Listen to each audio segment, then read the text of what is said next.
사무엘하 16장 15절 19절 한 절씩 교독하시겠습니다.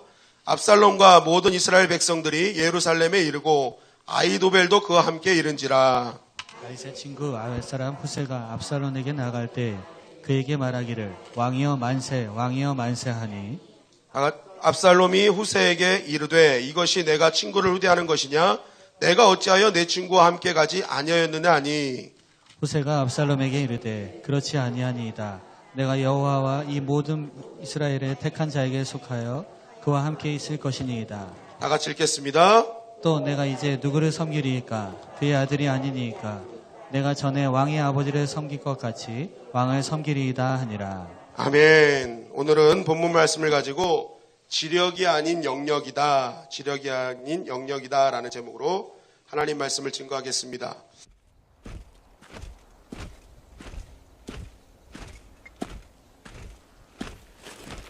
아침밥들은 잘들 묵었는가? 야! 역시 밥은 전쟁터에서 묵는 밥이 제일 거시기여. 밥도 묵고 슬슬 전쟁 시작해야지. 야! 선자병법에는 말이여, 지키는 쪽 군사가 10분질만 돼야도 이길 수 있다고 했어. 저짝 5만, 이짝 5천, 5만 대 5천. 간다는 산수 아니여? 우리는 명색이 결사대여. 결사대가 일당 10도 못해요. 아그들에게 단단히 일러라. 죽기 전에 신라놈들 10놈 죽였는가 나한테 확인받고 뒤지라고. 알겠는가? 야! 할당량 못 채고 뒤진 놈 나가 확 죽여버릴 격이냐? 야!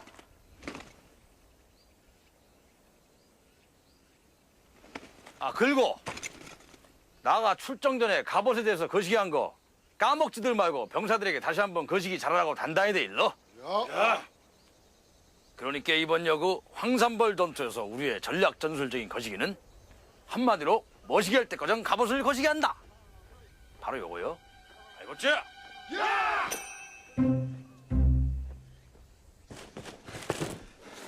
그래, 뭐 좀 건진나? 개백이가 하는 말 싸그리 다 들었습니다. 뭐라 카드노? 개백이가 나아가 출정 전에 갑옷에 대해 거시기 한 거 기억들 하고 있겠지? 까먹지들 말고 병사들에게 거시기 잘 하라고 단단히들 일러. 그랬습니다. 뭐라 카는 문제 자식 주고 뭐 작전에 대해서 뭐라 카는 말은 없더나? 그것도 들었습니다. 개백이가 근게 이번 여구 황산벌 전투에서 우리의 전략 전술적인 거시기는 한마디로 머시기 할 때 거정 갑옷을 거시기 한다. 그랬습니다. 쉬바 도대체 먹고 거시기. 야, 아마더관, 니 한 풀어봐라.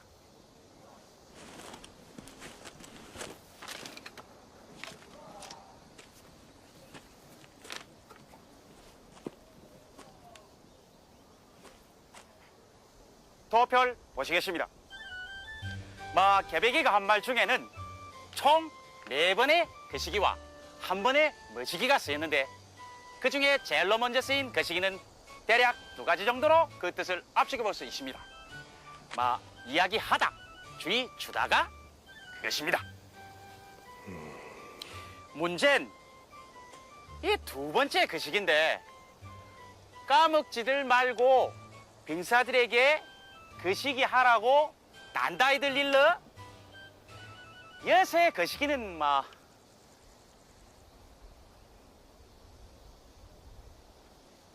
이건 잘 모르겠습니다. 그럼 그건 나중에 하고 작전을 풀어보거라. 도표 보시겠습니다.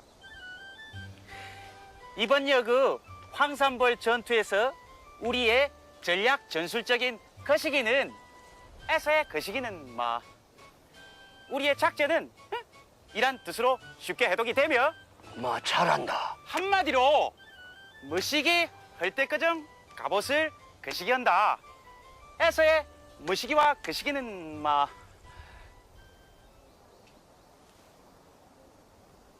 이건 죽어도 모르겠습니다. 억울합니다. 지가에 아무에도 20년에 이런 고난도 하면은 보다 듣도 못했습니다. 너희들 다 들었지? 그 시기의 정체를 정확히 파악할 때까지 총공격은 절대 못한다 카이. 라고 해독관, 니 내일까지 못 풀면 내 손에 뒤진대. 재밌게 보셨나요? 예, 모시기 거시기. 예, 이거를 보여드린 이유가 있습니다.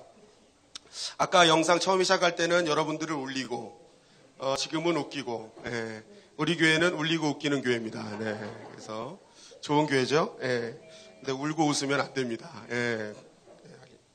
아무튼 이 전쟁의 승패를 가르는 여러 가지 요소들이 있어요. 그 중에 뭐 대표적인 게 뭐 군사력, 무기, 환경, 뭐 이제 전쟁을 승패를 좌우할 수 있는 여러 가지 요소들이 있습니다. 그런데 정말 전쟁의 승패를 좌우할 수 있는 핵심적인 요소가 무엇이냐? 빠지지 말아야 될 핵심적인 요소. 그것은 바로 전략이라는 것입니다. 전략. 전략이 없으면요, 아무리 좋은 무기가 있어도, 아무리 월등한 군사력이 있어도 그것을 효과적으로 활용할 수 없기 때문에 패할 수도 있다는 거예요. 그러나 전략이 좋으면요, 무기가 없어도 군사력이 부족해도 이길 수 있는 방책들이 분명히 있다는 것이죠. 그 대표적인 게 우리나라 이순신 장군과 인천 상륙작전 같은 그러한 작전들일 것입니다. 전략이 좋으니까 승리를 할 수 있었던 그런 전쟁들이죠. 오늘 잠깐 보았던 영화도 김유신 장군이 승리할 수 있었던 것은 이 계백 장군의 전략을 알 때까지는 절대로 우리는 총진군이 없다.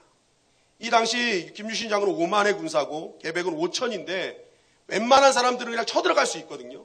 그런데 계백이 워낙 뛰어나니까 일단은 모시기 거시기 해석될 때까지는 절대로 우리는 안 간다라는 거예요. 근데 나중에 알고 봤더니 그 전략이 무엇이었습니까? 전쟁이 끝날 때까지 갑옷을 벗기지 않으려고 다 실로 꼬맨 겁니다.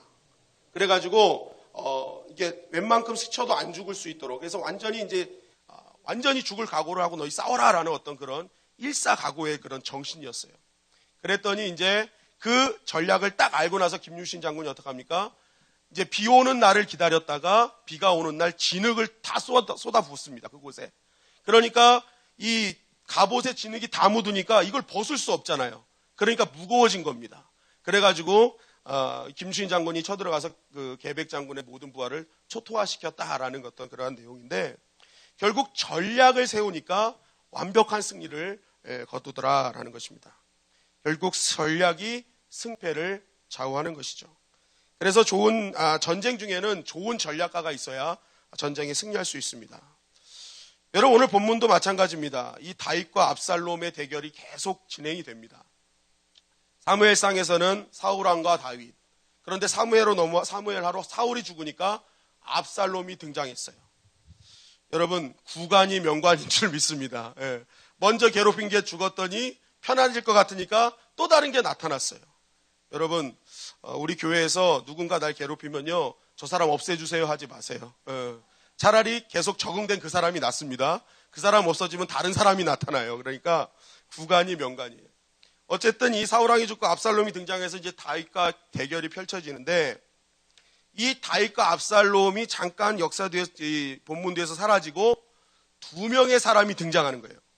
그게 누구냐? 아히도벨과 후세가 등장하게 됩니다. 이 아히도벨과 후세는요, 당시 굉장히 뛰어난 전략가들이었습니다. 특별히 이 아히도벨은요, 정말 유능한 전략가였어요. 그가 얼마나 뛰어난 전략가였는지를 성경을 보면 곳곳이 그의 전략이 얼마나 탁월했는지를 얘기하는데, 사무엘하 16장 23절 말씀입니다. 다 같이 읽을까요? 시작. 그때 아히도벨이 베푸는 계략은 사람이 하나님께 물어서 받은 말씀과 같은 것이라. 아히도벨의 모든 계략은 다윗에게나 압살롬에게나 그와 같이 여겨졌더라. 자, 아히도벨이 베푸는 계략, 아히도벨이 하는 전략은 하나님께 물어서 받은 말씀과 같다. 굉장한 예언적인 것이다. 어떤 대단한 것으로 칭송하는 거예요. 하나님께 받은 것 같은 엄청난 전략이다. 그런데 이것을 아히도벨의 모든 계략은 다윗과 압살롬이 똑같이 생각했어요. 정말 아히도벨은 굉장한 사람이다라고 다들 여겼습니다. 사무엘하 15장 14절입니다. 다 같이 읽겠습니다. 시작. 다윗이 예루살렘에 함께 있는 그의 모든 신하들에게 이르되 일어나 도망하자. 그렇지 아니하면 우리 중 한 사람도 압살롬에게서 피하지 못하리라. 빨리 가자. 두렵건대 그가 우리를 급히 따라와 우리를 해하고 칼날로 성읍을 칠까 하노라. 압살롬이 계속 반역을 일으키면서 사람들을 자기 사람으로 만들었어요. 그런데 다윗은 그거에 대해서 움직이진 않았었습니다. 그런데 어느 순간 갑자기 다윗이 급하게 야 우리 빨리 도망가야 돼. 우리 지금 큰일 났어. 안 그러면 우리 죽을 수 있어 라고 아주 급박하게 도망가자고 얘기하는 것을 보게 됩니다. 그런데 이 도망가자고 했던 결단, 이 급박하게 내린 결단이 왜 그랬느냐? 그것이 바로 사무엘하 15장 12절을 통해서 이렇게 얘기하고 있는 거예요. 다 같이 읽겠습니다. 시작. 제사 드릴 때 압살롬이 사람을 보내 다윗의 모사 길로 사람 아이도벨을 그의 성읍 길로에서 청하여 온지라. 반역하는 일이 커감해 압살롬에게로 돌아오는 백성이 많아지니라. 자, 다윗이 소식을 들었는데 어떤 소식을 들었어요? 아이도벨이 압살롬에게 겠다. 다윗의 사람 아이도벨이 압살롬에게 갔다라는 소식을 다윗이 들었어요. 그 소식을 듣자마자 도망가야 된다 얘기한 거예요. 이게 무슨 말이냐면 다윗이 아이도벨을 얼마나 생각했냐면 야 아이도벨이 압살롬에게 갔어? 이제는 전쟁의 승패는 끝났구나. 아이도벨의 전략이면 이제 나는 이길 수 없어. 그가 압살롬 옆에 갔어? 이제 나는 이길 수 없어. 결국 이 아이도벨의 전략을 얼마나 대단하게 봤는지 다윗은요 자기가 도망가는 결단을 할 수밖에 없는 그러한 사람으로 생각하고 있었다는 것입니다. 사무엘하 15장 31절 말씀입니다. 다 같이 읽겠습니다. 시작. 어떤 사람이 다윗에게 알리되 압살롬과 함께 모반한 자들 가운데 아이도벨이 있나이다 하니 다윗이 이르되 여호와여 원하옵건대 아이도벨의 모략을 어리석게 하옵소서 하니라. 자, 또 다윗이 이제 아이도벨이 이제 압살롬에게 갔다는 얘기를 듣고 가장 먼저 한 일이 뭐예요? 하나님께 기도하죠. 아이도벨의 모략을 어리석게 하옵소서. 여러분 이것이 무슨 의미인 줄 아십니까? 아이도벨의 모략은 누구만 이길 수 있는 거예요? 하나님만 막을 수 있다는 거예요. 인간계에서는 더 이상 막을 사람 없다. 그 모략을 막을 수 있는 유일한 분은 하나님밖에 없음을 고백하고 있는 거예요. 그만큼 다윗에게 있어 아이도벨은 엄청난 존재였다는 것입니다. 그러니까 이 아이도벨이 이러한 능력을 갖고 있으니까 압살롬에게 붙자마자 어떤 일이 벌어집니까? 압살롬이 계속 승리하게 됩니다. 계속 승리하면서 결국 어떻게 돼요? 이제 압승이 완전히 예상되는 순간까지 오게 됐던 것입니다. 그렇게 오자 사무엘하 16장 20절은 이렇게 증거하고 있습니다. 다 같이 읽겠습니다. 시작.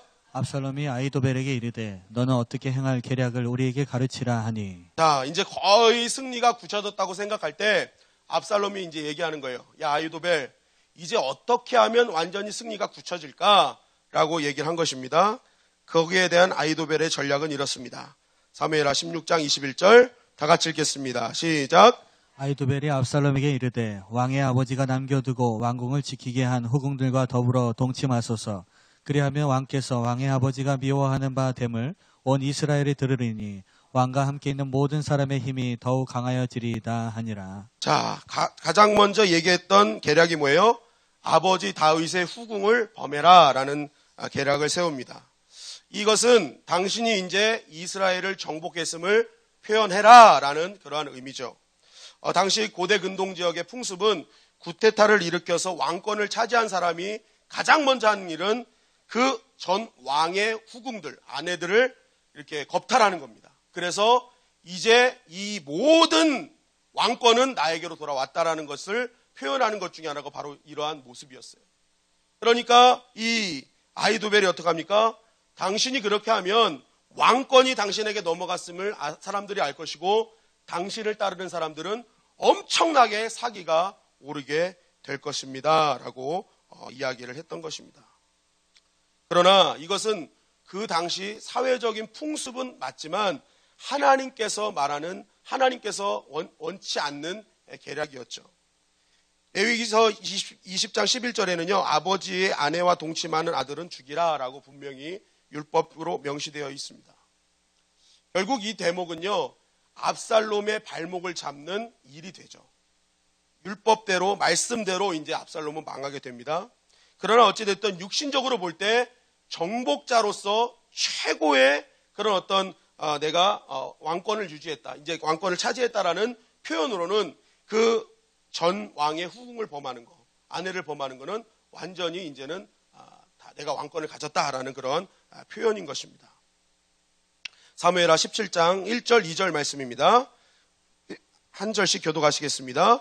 아이도벨이 또 압살롬에게 이르되 이제 내가 사람 12,000명을 택하게 하소서. 오늘 밤에 내가 일어나서 다윗의 뒤를 추적하여 그가 고나고 힘이 빠졌을 때 기습하여 그를 무섭게 하면 그와 함께 있는 모든 백성이 도망하리니 내가 다윗 왕만 쳐 죽이고. 자, 아히도벨은 그렇게 이제 그 압살롬에게 첫 번째 계략을 알려준 다음에 거기서 멈추지 않습니다. 계속 질주합니다. 어떻게 얘기하느냐? 12,000명 군사만 나에게 달라.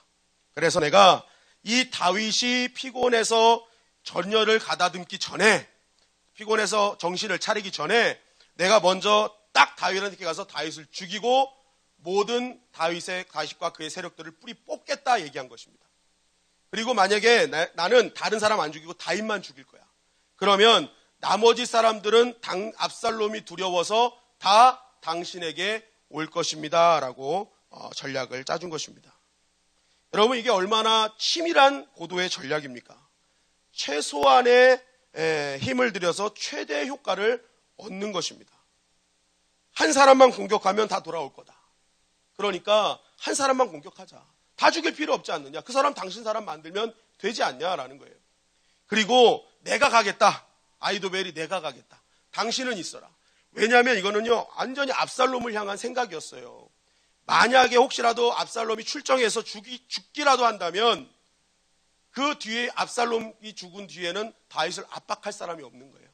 그러니까 아히도벨은요, 혹시라도 내가 죽더라도 당신이 살아있으면 다윗은 계속 압박할 수 있다라는 그러한 압살롬을 향한 충정이었던 것입니다. 그러니까 얼마나 고도의 전략이었는지 우리는 알 수 있죠. 그래서 사무엘하 17장 4절은 이렇게 증거하고 있습니다. 다 같이 읽겠습니다. 시작. 압살롬과 이스라엘 장로들이 다 그 말을 옳게 여기더라. 이게 뭐 공산당이죠. 모두가 맞다. 이제 됐다. 야, 이제 우리가 완전히 승리했구나. 너무너무 좋아하는 그러한 전략이 나왔습니다. 막 감탄하는 전략이 나왔다고 여겼던 것입니다. 그런데 사무엘하 17장 5절은 이런 반전을 또한 증거합니다. 다 같이 읽겠습니다. 시작. 압살롬이 이르되 아랫사람 후세도 부르라. 우리가 이제 그의 말도 듣자 하니라. 자, 여기서 갑자기 돌발 상황이 발생하는데 이 아히도벨의 엄청난 전략을 들었음에도 불구하고 압살롬이 누구를 부릅니까? 후세를 부르는 거예요. 야, 후세도 불러서 후세가 어떤 말을 하는지 좀 들어보자라고 이야기를 했던 것입니다. 여러분, 후세를 왜 찾았느냐 하냐면 이 아히도벨도 다윗의 최측근이었지만 후세는 아히도벨보다 더 친한 친구 중에 한 사람이었어요. 그래서 이 후세가 압살롬에게 왔을 때 압살롬이 물어보잖아요. 너 이거 친구한테 하는 행동이 맞아? 이거 의심이 가는데? 라고 얘기해요. 이건 친구한테 하는 행동이 아닌데? 라고 의심해요. 왜냐하면 그만큼 압살롬이 봤을 때 아들로서 계속 봤을 거 아닙니까? 후세만큼은 다윗을 따라갔을 거라고 생각을 했어요. 그런데 후세가 따라가지 않고 자기한테 붙어 있으니까 너무너무 수상하게 여겼던 거예요. 아히도벨이 따라간다 할 때는 의심도 하지 않던 압살롬이 후세가 따라온다니까 자꾸만 의심하고 질문을 했던 것입니다. 그러니까 한번 압살롬 입장에서는 후세 역시 전략가고 아히도벨보다 이 다윗의 모든 생각과 환경, 생활 패턴을 아는 사람으로서 후세의 얘기를 들으면 더 완벽한 전략이 또한 나올 수 있겠구나라고 압살롬은 생각했던 것입니다. 그런데 후세는 다윗이 심어놓은 스파이였죠. 다윗을 따라가겠다고 찾아왔던 후세에게 아니다. 너 다시 돌아가서 그 압살롬 옆에 있어서 압살롬의 모든 동정을 좀 살펴라 라고 다윗이 보낸 사람이 후세였어요. 그런데 이 스파이였던 후세가 이제 어떻게 전략을 펴는지를 우리가 한번 보도록 하겠습니다. 사무엘하 17장 7절 8절 한 절씩 교독하시겠습니다. 후세가 압살롬에게 이르되 이번에는 아히도벨의 베푼 계략이 좋지 아니하나이다 하고 또 후세가 말하되 왕도 아시거니와 왕의 아버지와 그의 추종자들은 용사라. 그들은 들에 있는 곰이 새끼를 빼앗긴 것 같이 격분하였고 왕의 부친은 전쟁에 익숙한 사람인즉 백성과 함께 자지 아니하고. 자, 후세는 먼저 아히도벨의 전략을 평가절하합니다. 그거 좋지 않은 전략입니다. 한번 생각해 보십시오. 다윗 왕과 그의 측근들은 엄청난 용사들이고 전쟁의 영웅들입니다. 그런데 이 사람들이 지금 너무나 화가 나 있는데 이 사람들 잘못 건드렸다가는 큰일 날 수 있습니다. 그러면서 사무엘하 17장 9절 10절 말씀을 통해서 어떻게 합니까? 이 다윗은요 그렇게 몰려다닐 사람이 아니에요. 전쟁에 능한 사람이니까 분명히 굴 같은 데 숨어서 잠복하고 있다가 당신의 군인들이 찾아왔을 때 몰래 죽일 수도 있습니다. 그러면 당신들 군대가 그렇게 사기가 진작되고 막 용사다 막 당신에 대한 충성심이 있었는데 당신의 부하들이 죽었다는 소문이 나면 아무리 강한 용사라 할지라도 이거 뭔가 있네. 역시 다윗은 엄청난 사람이네. 다윗은 정말 건드리면 안 되는 사람이네 하면서 다윗이 높아질 거고 당신들의 군대는 완전히 사기가 떨어지게 될 것입니다. 라고 이야기를 한 것입니다. 그러면서 사무엘하 17장 11절부터 그가 이제 나는 이런 계략이 더욱 좋을 것 같습니다 하면서 후세가 이 압살롬에게 계략을 세웁니다. 우리 11절 말씀 다 같이 읽겠습니다. 시작. 나는 이렇게 계략을 세웠나이다. 온 이스라엘을 단부터 부엘세바까지 바닷가의 많은 모래같이 당신께로 모으고 친히 전장에 나가시고. 자, 후세가 계략을 세우는데 어떡합니까? 단부터 부엘세바까지 이스라엘 자장 윗부부터 아랫부분까지 다 전령을 보내서 군사를 모아라 라는 거예요. 여러분, 당시에 교통도 발달 안 되고 통신도 발달 안 된 이 시대에 단부터 부엘세바까지 모든 이스라엘 백성을 모은다는 거 거의 불가능한 일이었습니다. 그리고 만약 가능하다 하더라도 시간이 엄청 걸리는 일이에요. 이렇게 얘기한 이유가 뭐냐면 다윗에게 시간을 벌어주기 위함이었습니다. 빨리 다윗이 군사를 모으든지 도망갈 시간을 벌어주는 거예요. 그리고 나서 뭐합니까? 너가 친히 전장에 나가라. 이 말이 무슨 말입니까? 아히도벨은 자기가 나간다고 하는데 그거 자기가 다윗 이기고 나서 자기가 공을 얻어가지고 자기가 높아지려고 하는 거다. 그러니까 정신 똑바로 차리고 있어야 돼. 너가 나가서 너가 승리해서 너가 영광을 받아야지. 왜 아히도벨한테 그런 거 주려고 그래? 너 절대 그러지 마. 너 당신 압살롬이 지금 나가서 싸워서 완전히 이겨버려 라는 그러한 얘기를 하고 있는 거예요. 한마디로 욕심이 많고 그 안에 있는 그런 허세가 많은 압살롬에게 그걸 건드려 놓는 거죠, 자꾸만. 그리고 빨리 압살롬을 전쟁터에 집어넣어서 이 전쟁을 다윗의 승리로 끝내려고 하는 후세의 전략이 이 안에 있었다는 것입니다. 사무엘하 17장 12절 말씀입니다. 다 같이 읽겠습니다. 시작. 우리가 그 만날 만한 곳에서 그를 기습하기를 이슬이 땅에 내린같이 우리가 그의 위에 덮여 그와 그 함께 있는 모든 사람을 하나도 남겨두지 아니할 것이요. 자, 두 번째 전략은 이제 당신이 나가서 우리가 기습을 하자. 기습을 했는데 만날 만한 곳에서 어떤 정확한 지점도 얘기하지 않아요. 만날 만한 곳에서 그를 기습할 때 이슬이 땅에 내림같이. 얼마나 표현이 좋습니까?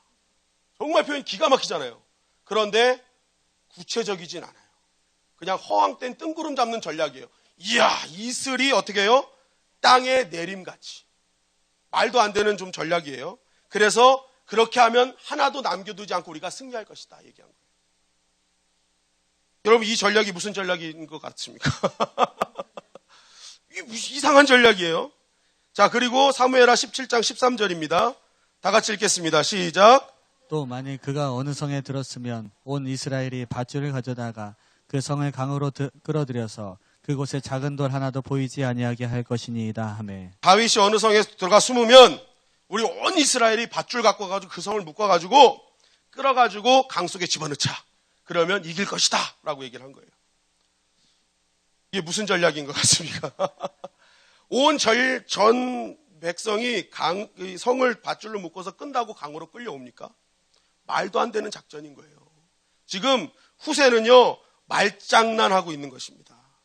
아히도벨의 전략은요, 되게 구체적이고 아주 선명했어요. 완전히 그 압살롬을 위해서 충성을 다한 전략이 맞았습니다. 그러나 후세의 전략은요, 거의 뭐 뜬구름 잡는 거예요. 그냥 말만 번지를 하지 어떤 구체적인 전략은 하나도 없어요. 당신이 이길 거예요. 무작정 당신이 이길 거예요. 그것만 얘기하고 있는 거예요. 그런데 이 얘기를 들은 압살롬과 온 이스라엘 사람들이 어떤 반응을 보입니까? 14절 상반절입니다. 시작. 압살롬과 온 이스라엘 사람들이 이르되 아렉 사람 후세의 계략은 아히도벨의 계략보다 낫다 하니. 보십시오. 그 아히도벨의 그 확실한 계략을 있음에도 불구하고 후세의 계략을 듣는 온 이스라엘 사람과 압살롬이 이야, 정말 대단하다. 야, 이런 계략이 어딨어? 이런 전략이 어딨어? 이건 진짜 엄청난 전략이야 하고 모든 마음이 후세로 다가갔다는 거예요. 어떻게 이런 일이 가능한가? 사무엘하 17장 14절 하반절은 이렇게 증거합니다. 다 같이 읽겠습니다. 하반절 14장 하반절 시작. 이는 여호와께서 압살롬에게 화를 내리려 하사 아이도벨의 좋은 계략을 물리치라고 명령하셨음이더라. 자, 보세요. 후세의 계략은 말도 안 되고 뜬구름 잡는 거고 구체적이지도 않는 계략이었지만 하나님께서 압살롬을 심판하시기로 작정하셨어요. 그래서 아이도벨의 좋은 계략이 있다 하더라도 하나님께서 그것을 물리칠 것이다라고 명령하셨기 때문에 그렇다는 거예요. 결국 후세의 전략에는 무엇이 합쳐진 거예요? 하나님의 은혜가 합쳐진 것입니다. 하나님의 은혜가 더해지니까 하나님이 개입하시는 그 전략의 모든 전략을 하나님이 한 전략의 판세가 그쪽으로 나가게 된 것입니다. 원래 판세는 아이도벨 쪽으로 압살롬 쪽으로 가는 것 같았는데 하나님의 은혜가 합해진 지력이 합해지니까 그것이 판세가 다윗 쪽으로 바꾸어지더라는 거예요. 여러분, 이 아이도벨과 후세의 이러한 전략적인 모습을 통해서 하나님은 우리에게 굉장히 중요한 영적인 깨달음을 주고 계십니다. 첫째는요, 육적인 것이 앞서면 반드시 패한다는 사실이에요. 여러분, 아이도벨과 압살롬의 공통점이 있습니다. 그것은 이들은 전략을 짤 때 육신적인 것이 너무나 앞섰다는 거예요. 여러분, 갈라디아서 5장 19절부터 21절까지의 말씀을 쭉 보면요, 육체의 일에 대해서 쭉 나와요. 그러면서 쭉 원수 맺는 것과 분쟁과 시기와 분쟁과 당짓는 것과 분열함과 뭐 하면서 이런 일을 하는 자들은 하나님의 나라를 유업을 받지 못할 것이다라고 분명히 말씀하고 있어요. 자, 그렇다면 아이도벨은 뭘 갖고 있었느냐? 바로 분 그리고 원수 맺는 것, 그것이 앞서 있었어요. 이 전략이 하나님께 받은 것 같았지만 실제적으로 아이도벨의 전략은 분노와 원수 맺는 것이 앞장서 있었던 것입니다. 왜냐하면 자, 그 이유를 제가 성경에서 찾아드릴게요. 사무엘하 23장 34절 말씀입니다. 우리 한번 다 같이 읽어볼까요? 시작. 마아가 사람의 손자 아이스베의 아들 엘리벨렉과 길로 사람 아이도벨의 아들 엘리암과. 자, 다른 거 볼 필요 없이 아이도벨의 아들이 누구예요? 엘리암 기억하셔야 됩니다. 하나님께서 성경에 족보로 열거하시는 이유가 있어요. 그것은 이 족보로 인해서 인과관계를 찾기 위함이신 거예요. 자, 사무엘하 11장 3절 말씀을 보시겠습니다. 다 같이 읽겠습니다. 시작. 다윗이 사람을 보내 그 여인을 알아보게 하였더니 그가 아뢰되 그는 엘리암의 딸이요 햇사람 우리아의 아내 바세바가 아니니까 하니. 자, 보세요. 아이도벨의 아들이 누구예요? 엘리암. 그런데 엘리암의 딸이 누구라고 나와 있어요? 바세바라고 나와 있어요.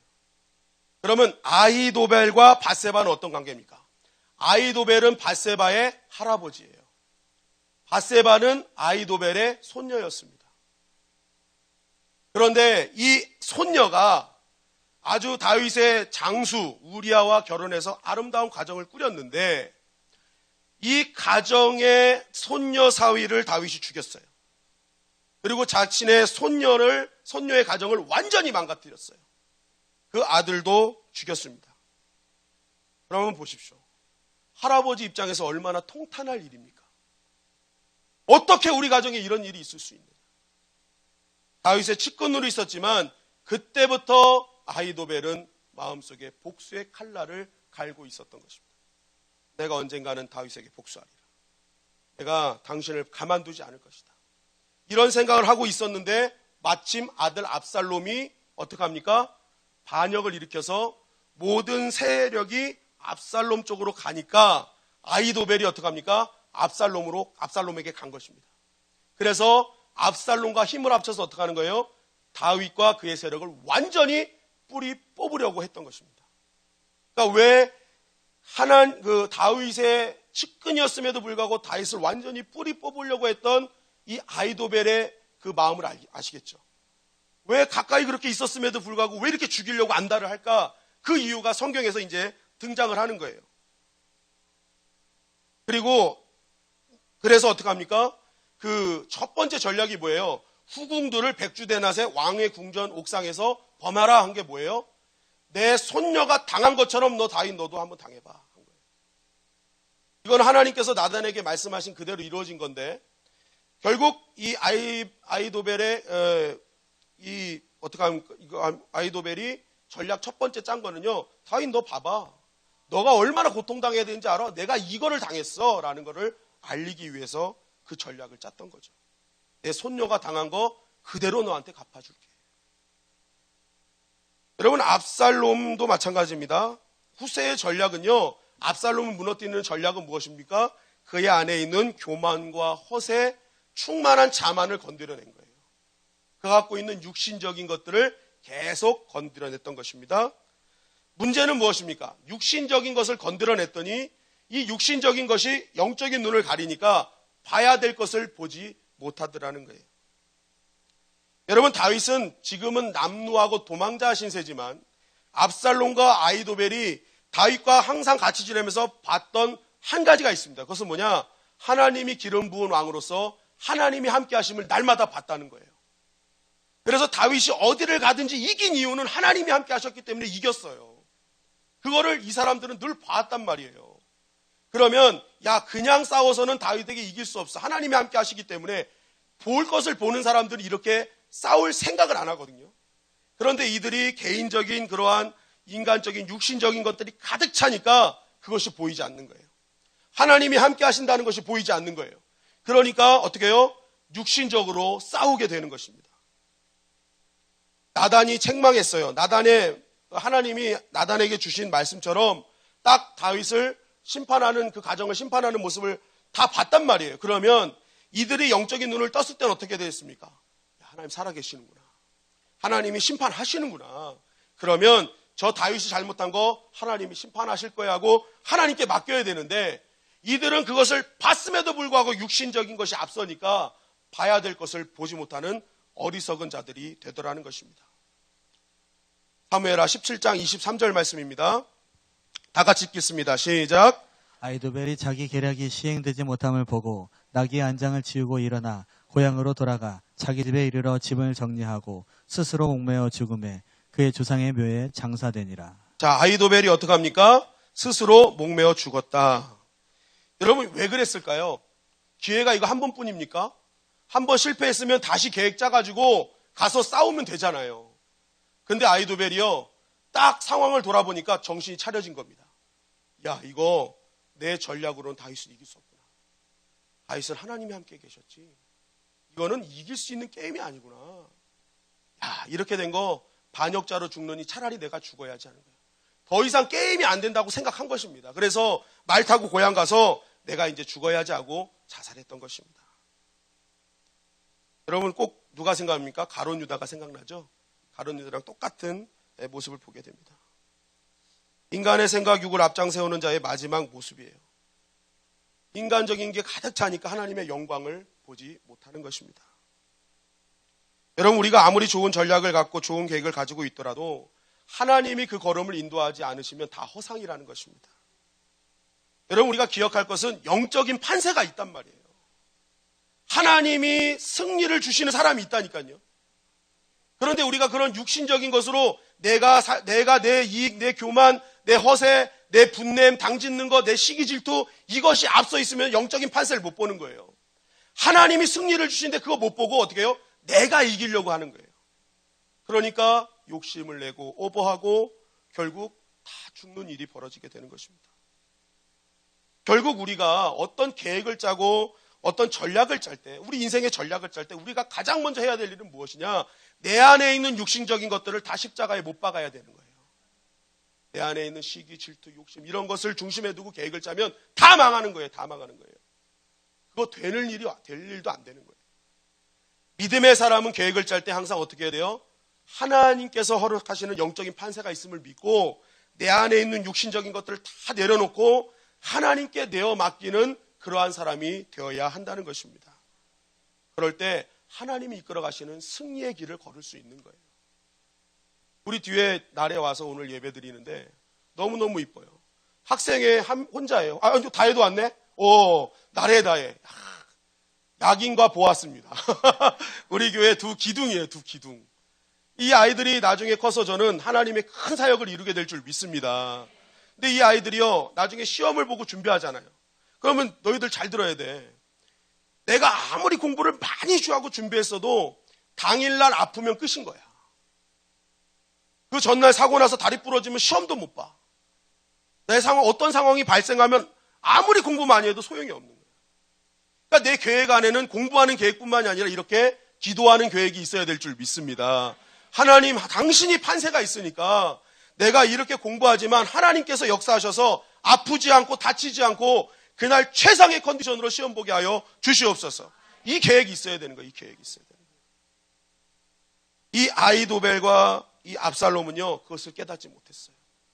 육신의 그러한 욕심이 자리 잡고 있으니까 영적인 판세를 못 보는 거예요. 하나님과 싸우는 거예요. 하나님과 싸우는 거예요.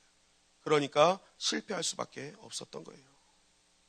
여러분, 오늘 우리의 육신적인 요소들을 주의 피와 십자가의 능력으로 다 소멸하시기를 주님의 이름으로 간절히 축원합니다. 여러분, 오늘 12월 달의 마지막 금요 기도회거든요. 11월 달 시작해야 되잖아요.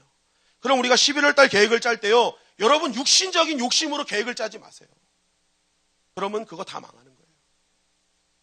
하나님께서 주시는 영적인 판세를 기억하면서 내 것 다 드러내고 하나님께서 어떻게 인도하실 것인지를 기억하면서 하나님이 기뻐하시는 계획을 짜야 될 줄 믿습니다. 거기에 승리가 있는 것입니다. 거기에 그것이 완벽한 전략이라는 거예요. 둘째는요, 은혜를 만나야 영역이 되는 것입니다. 사무엘하 15장 31절을 우리 다 같이 읽겠습니다. 시작. 어떤 사람이 다윗에게 알리되 압살롬과 함께 모반한 자들 가운데 아히도벨이 있나이다 하니 다윗이 이르되 여호와여 원하옵건대 아히도벨의 모략을 어리석게 하옵소서 하니라. 자, 아히도벨의 계략은 누가 봐도 좋았습니다. 누가 봐도 좋았는데 그 계략에는 하나님의 은혜가 없었어요. 그러나 후세의 계략은 엉망진창이었는데, 말도 안 되는 뜬구름 계략이었는데 그 계략에는 은혜가 더해졌다는 것입니다. 지력이 은혜를 만나니까 영역이 된 것입니다. 이거 기억하셔야 돼요. 한번 따라할까요? 지력이 은혜를 만나면 영역이 된다. 여러분, 우리가 갖고 있는 지력, 학력, 체력, 이거 그냥 쓰임받는 게 아닙니다. 지력에 은혜가 더해져야 영역이 돼서 그 지혜가 쓰임받는 거예요. 내 체력이 아무리 좋아도 은혜 받지 못하면 하나님께 쓰임받지 못하는 거예요. 내 체력에 하나님의 은혜가 더해져야 영역이 돼서 사용되는 것입니다. 내가 갖고 있는 학식, 지위, 명예 다 마찬가지예요. 그 아무리 태산처럼 높아도 하나님 안 쓰세요. 그러나 거기에 뭐가 더해지면? 은혜가 더해지면 하나님이 그걸 영역으로 사용하시는 것입니다. 여러분, 사도 바울이요, 엄청난 지식과 학식과 명예와 다 갖고 있었어요. 그런데 예수님 만나고 다 배설물처럼 버렸잖아요. 그런데 사도 바울 인생을 통해서 그 사도 바울이 갖고 있었던 배설물처럼 버렸던 거 안 썼나요? 썼단 말이에요. 필요할 때마다 그거 갖다 썼어요. 그런데 그 쓸 때는요, 엄청난 역사가 일어났어요. 왜 그랬을까요? 그 갖고 있었던 배설물처럼 예수님 알지 못했을 때는 다 버릴 수밖에 없는 지혜고 지력, 뭐 아무것도 아니지만 그 지력에 은혜가 더해지니까 영역이 된 줄 믿습니다. 그러니까 그 지혜를 갖고 가니까 거기에 하나님의 역사가 일어났던 것입니다. 후세의 전략은 바로 은혜를 만난 것이죠. 그것은 다윗의 기도의 응답의 역사였습니다. 은혜를 가진 지력은 영역이 되니까 아무리 뛰어난 지력도 이길 수 없었던 것입니다. 여러분, 오늘 밤에 우리가 기도해야 될 제목이 무엇일까요? 그것은 주님, 내가 가진 지력에 은혜를 더하여 주시옵소서. 내가 가진 체력에 은혜를 더하여 주시옵소서.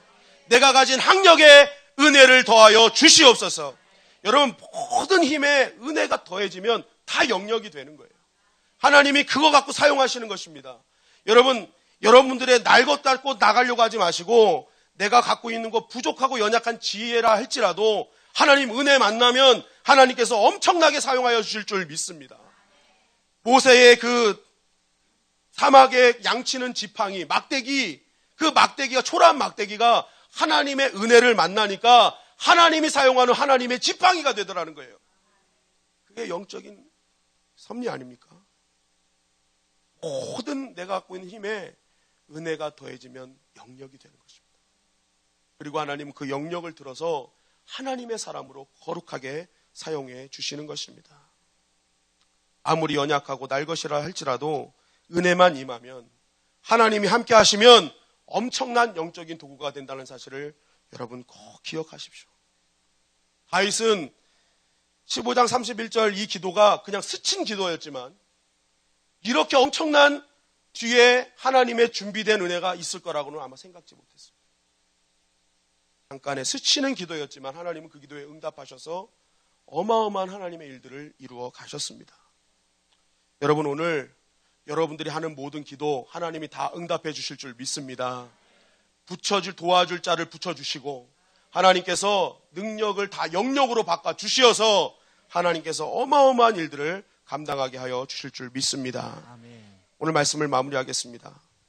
우리가 오늘 기도할 때요, 절대로 여러분 말씀을 기억하면서 육신적인 것을 앞세우지 말게 하여 주시옵소서. 아멘. 내 안에 있는 교만, 질투, 시기, 욕심, 사욕 다 십자가 앞에 내놓고 오직 영적인 판세가 있음을 깨닫게 하여 주시옵소서. 여러분, 우리의 싸움은 혈과 육의 싸움이 아니라 바로 영의 싸움 아닙니까? 그러니까 육의 싸움 하지 않게 하여 주시옵소서. 영적인 판세가 있음을 깨닫고 그 판세를 갖고 오는 주인공 되게 하여 주시옵소서. 그리고 나의 모든 것이 은혜를 만나게 하여 주시옵소서.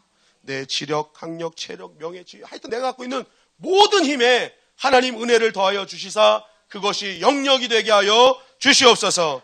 여러분, 우리가 이 말씀 붙들고 오늘 기도할 때 하나님께서 우리를 거룩하게 사용해 주실 줄 믿습니다.